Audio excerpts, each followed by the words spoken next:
اعوذ باللہ من الشیطان الرجیم، بسم اللہ الرحمن الرحیم۔ السلام علیکم ورحمۃ اللہ وبرکاتہ۔ نئے آنے والے دوست احباب کو آفیشیل اسلام میں خوش آمدید کہتے ہیں۔ ہماری ویڈیو دیکھنے سے پہلے ہمارے چینل کو سبسکرائب کریں، لائک اور شیئر کریں، ساتھ دیے گئے بیل آئیکن کو پریس کریں تاکہ بلا تاخیر نئی آنے والی ویڈیو آپ کے پاس پہنچ سکے۔ غار حرا میں نبی پاک صلی اللہ علیہ وآلہ وسلم کا عبادت کرنا اور نزول قرآن۔ رسول پاک صلی اللہ علیہ وآلہ وسلم ہر لمحہ اور ہر وقت عبادت الہی میں گزارتے۔ آپ صلی اللہ علیہ وآلہ وسلم ہر کام اللہ کی مرضی کے مطابق کرتے۔ ایک مرتبہ کسی صحابی نے حضرت عائشہ سے دریافت کیا کہ آپ صلی اللہ علیہ وآلہ وسلم کے بارے میں کچھ فرمائیں۔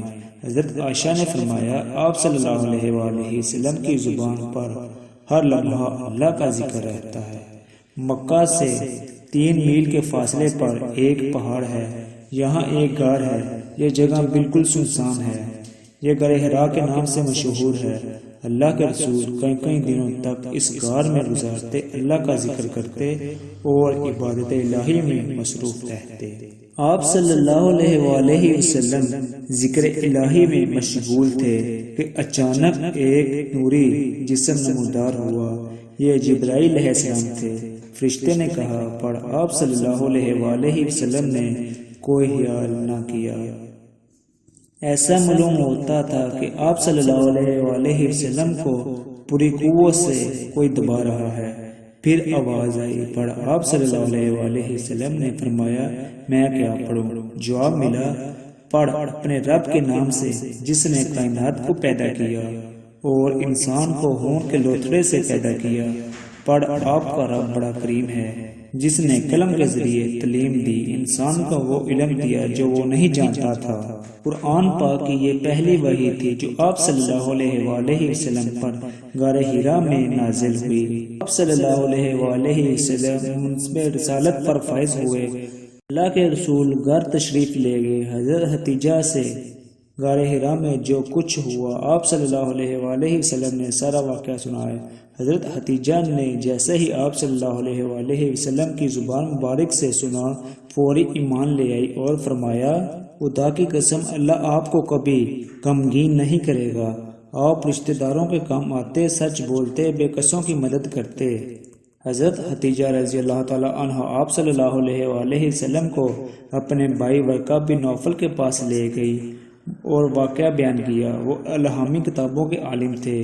پکار اٹھے، پاک ہے محمد پیغمبر ہیں، پریشان نہ ہو۔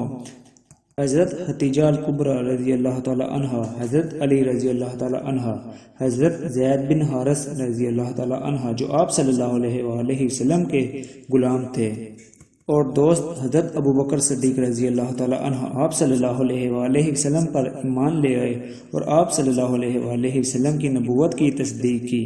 حضرت ابوبکر صدیق اپنے زیر اثر حلقے کے لوگوں کو بھی دار اسلام میں لے آئے، جن میں حضرت عثمان غنی رضی اللہ تعالیٰ عنہ، حضرت زبیر، حضرت عبداللہ بن عوف، حضرت عبد الرحمن بن عوف، حضرت سعد بن وقاص اور حضرت طلحہ شامل تھے۔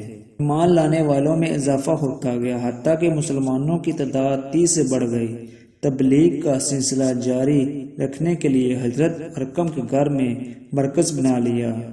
3 برس تک اسلام کا کام خفیہ طور پر جاری رہا۔ اس آیات کے بعد نزول کے بعد آپ صلی اللہ علیہ وآلہ وسلم کھلے عام تبلیغ کرنے لگے۔ اس کے بعد پھر اللہ نے حکم دیا، اپنے قریبی رشتہ داروں کو ڈراتے رہو، حکم کی تعمیر کرتے ہوئے اپنے گھر میں ایک دعوت کا اہتمام کرو اور اپنے رشتہ داروں کو مدعو کرو۔ کھانے کے بعد آپ صلی اللہ علیہ وآلہ وسلم نے تقریر کرتے ہوئے فرمایا، میں وہ چیز لے کر آیا ہوں جس میں دنیا اور آخرت دونوں کی بھلائی ہے۔ پھر آپ صلی اللہ علیہ وآلہ وسلم نے مہمانوں سے پوچھا، ایک نیک کام ہے، اس میں میرا ساتھ کون دے گا؟ مجلس میں خاموشی چھا گئی، جواب کسی نے نہ دیا۔ اچانک حضرت علی رضی اللہ تعالیٰ عنہ اٹھے اور کھڑے ہو کر فرمایا، میں عمر میں سب سے چھوٹا ہوں، میں آپ کا ساتھ دوں گا۔ حضرت علی کے کہنے پر لوگ ہنسے، کچھ نے تو مزاح بھی اڑایا۔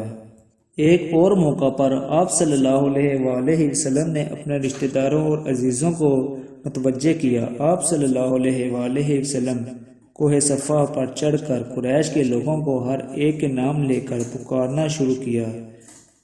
جب سب جمع ہوئے تو آپ صلی اللہ علیہ وآلہ وسلم نے ارشاد فرمایا، لوگو، اگر میں تم سے یہ کہوں کہ اس پہاڑ کے پیچھے ایک لشکر جمع ہے اور جو تم پر حملہ کرنے کے لیے تیار ہے، کیا تم میری بات پر یقین کرو گے؟ قریش کے لوگوں نے کہا، ہاں آپ پر یقین کرتے ہیں، آپ صادق اور امین ہیں۔ آپ صلی اللہ علیہ وآلہ وسلم نے فرمایا، اگر آپ مجھ پر یقین کرتے ہو تو مجھ پر ایمان لے آؤ، میں اللہ کا ایک سچا رسول ہوں، مجھے آپ کی طرف پیغمبر بنا کر بھیجا گیا ہے آپ کی خیر خواہی کے لیے۔